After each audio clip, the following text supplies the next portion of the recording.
ಶ್ರೀರಾಮ ಸಮರ್ಥ. September 11. ತರ್ಕವನ್ನು ಒಂದು ಮಟ್ಟದವರೆಗೆ ಮಾಡಬೇಕು. ಭಗವಂತನನ್ನು ನಮ್ಮವನನ್ನಾಗಿ ಮಾಡಿಕೊಳ್ಳುವ ಪ್ರಯತ್ನ ಮಾಡಬೇಕು. ಅಭಿಮಾನ ಬಿಟ್ಟು ಇಂಥ ಪ್ರಯತ್ನ ಮಾಡಿದ್ದಾದರೆ ಸದ್ಗುರುಗಳ ಕೃಪೆಯಾಗದೇ ಇರುವುದಿಲ್ಲ. ಇಂಥದೊಂದು ಸಾಧನೆಯನ್ನು ಮಾಡುತ್ತಾ ಹೋಗೆಂದು ಸದ್ಗುರುಗಳು ಹೇಳಿದರು. ನಾವು ಅದನ್ನು ಅಟ್ಟಹಾಸದಿಂದ ಮಾಡತೊಡಗಿದೆವು. ಆದರೆ ನಮ್ಮ ವಿಚಾರಗಳು ಬದಲಾಗದಿದ್ದರೆ ಭಗವಂತನ ಪ್ರೇಮವು ಹೇಗೆ ಬರುತ್ತದೆ?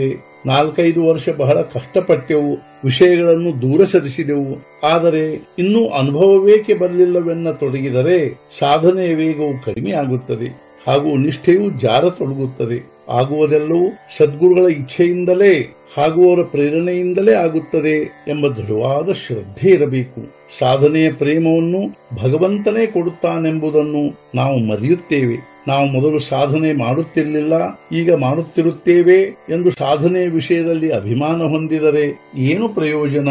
ಸದ್ಗುರುಗಳ ಪಾದಗಳ ಮೇಲೆ ತಲೆ ಇಟ್ಟ ಕೂಡಲೇ ಕೆಲವರ ಕೆಲಸವಾಗಿ ಬಿಡುತ್ತದೆ. ಇದರಲ್ಲಿ ಸದ್ಗುರುಗಳು ಪಕ್ಷಪಾತ ಮಾಡುತ್ತಾರೆಂದು ಹೇಳಲಿಕ್ಕಾಗುತ್ತದೆ? ನಮ್ಮದೇ ಏನಾದರೂ ತಪ್ಪುತ್ತಿರುತ್ತದೆ ಎಂದು ವಿಚಾರ ಮಾಡಬೇಕು. ಈವರೆಗೆ ಭಗವಂತನ ನಾಮ ತೆಗೆದುಕೊಳ್ಳುವುದು ಉತ್ತಮವೆಂದೆನಿಸುತ್ತಿತ್ತು. ಆದರೆ ತೆಗೆದುಕೊಳ್ಳಲು ಆಗುತ್ತಿರಲಿಲ್ಲ. ಈಗ ತೆಗೆದುಕೊಳ್ಳತೊಡಗಿದೆವು. ಇದು ಅವನ ಕೃಪೆಯಿಂದಲೇ ಎಂದು ಏಕೆ ತಿಳಿಯಬಾರದು? ಪ್ರಪಂಚದಲ್ಲಿ ಮನುಷ್ಯನಿಗೆ ಧೈರ್ಯ ಬೇಕು. ನಾವು ಭಗವಂತನ ಸ್ಮರಣೆಯಲ್ಲಿ ಧೈರ್ಯವಾಗಿರಬೇಕು. ಬಹಳ ತರ್ಕ ಮಾಡಿದರೆ ಹಾನಿಯಾಗುತ್ತದೆ. ವಿದ್ಯೆಯ ಫಲವೇನೆಂದರೆ ನಮ್ಮ ಮನಸ್ಸಿಗೆ ಯೋಗ್ಯವೆನಿಸಿದ್ದನ್ನು ತರ್ಕ ಮಾಡದೆ ಆಚರಿಸುವುದು ಹಾಗೂ ನಮಗೆ ಏನು ಮಾಡುವುದಿರುವುದಿಲ್ಲವೋ ಅದರ ಬಗ್ಗೆ ತರ್ಕ ಮಾಡುತ್ತಾ ಕೂಡುವುದು. ಚಿಕಿತ್ಸೆಯನ್ನು ಒಂದು ಮಟ್ಟದವರೆಗೆ ಮಾಡಬೇಕು. ಅದು ಮರ್ಯಾದೆ ಮೀರಿತೆಂದರೆ ನಾವು ಏನು ಮಾತನಾಡುತ್ತೇವೆ ಅದು ನಮಗೇ ತಿಳಿಯುವುದಿಲ್ಲ. ಒಬ್ಬ ಹುಡುಗನು ನಿತ್ಯವೂ ವ್ಯಾಯಾಮ ಶಾಲೆಗೆ ಹೋಗುತ್ತಿದ್ದನು. ಸಾಕಷ್ಟು ಹಾಲು ತುಪ್ಪ ತಿನ್ನುತ್ತಿದ್ದನು. ಆದರೆ ಅವನು ದಿನದಿನಕ್ಕೆ ಸೊರಗುತ್ತಾ ಹೊರಟನು ಹಾಗೂ ಬಡಕಲು ಕಾಣತೊಡಗಿದನು. ಇದರಿಂದ ಅವನಿಗೆ ಯಾವುದಾದರೊಂದು ರೋಗವಿದೆ ಎಂದು ನಿಶ್ಚಿತವಾಗಿ ತಿಳಿಯಬೇಕು. ಸದ್ಯದ ಸುಧಾರಣೆಯಿಂದ ಮನುಷ್ಯನು ನೀರಿನ ಮೇಲೆ, ಗಾಳಿಯಲ್ಲಿ ಮುಂತಾದ ಎಲ್ಲ ಕಡೆಗೂ ವೇಗವಾಗಿ ಹೋಗತೊಡಗಿದನೇನೋ ನಿಜ. ಆದರೆ ದಿನದಿನಕ್ಕೆ ಬಹಳ ಅಸಮಾಧಾನಿಯಾಗುತ್ತಾ ಹೊರಟಿರುತ್ತಾನೆ. ಇದು ನಿಜವಾದ ಸುಧಾರಣೆಯ ಲಕ್ಷಣವಾಗಿರುವುದಿಲ್ಲ.